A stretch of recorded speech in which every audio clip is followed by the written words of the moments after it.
Ion कहानी अर्षि, दुर्वासा और रुक्मिणी। यह कहानी भगवान कृष्ण की पत्नी रुक्मिणी की है, जो धैर्य और सेवा के महत्व को दर्शाती है। एक बार क्रोधित स्वभाव के महर्षि दुर्वासा ने भगवान कृष्ण और रुक्मिणी को अपने घर भोजन के लिए आमंत्रित किया। दुर्वासा अपनी बात पर अड़े रहने और क्रोधित होने के लिए प्रसिद्ध थे।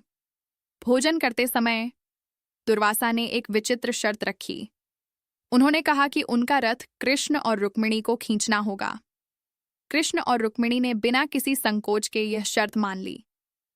वे रथ खींचने लगे और दुर्वासा उस पर बैठे रहे। यात्रा के दौरान दुर्वासा को प्यास लगी।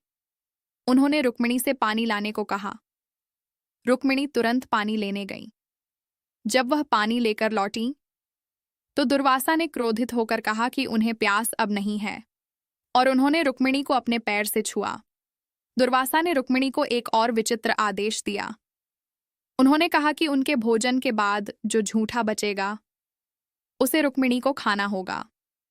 रुक्मिणी ने विनम्रतापूर्वक यह भी स्वीकार कर लिया। इसके बाद दुर्वासा ने रुक्मिणी को एक और श्राप दिया। उन्होंने कहा, तुम अपनी सुंदरता खो दोगी और तुम्हारा शरीर काला पड़ जाएगा। लेकिन रुक्मिणी शांत रहीं और उन्होंने कोई प्रतिक्रिया नहीं दी। उनकी असीम सहनशीलता और सेवाभाव को देखकर दुर्वासा अंततः प्रसन्न हुए।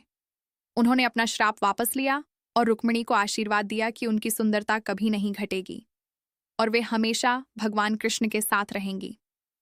यह कहानी सिखाती है कि धैर्य, सेवा और सहनशीलता से सबसे क्रोधी व्यक्ति को भी जीता जा सकता है, और यह कि बाहरी सौंदर्य से अधिक आंतरिक गुणों का महत्व होता है।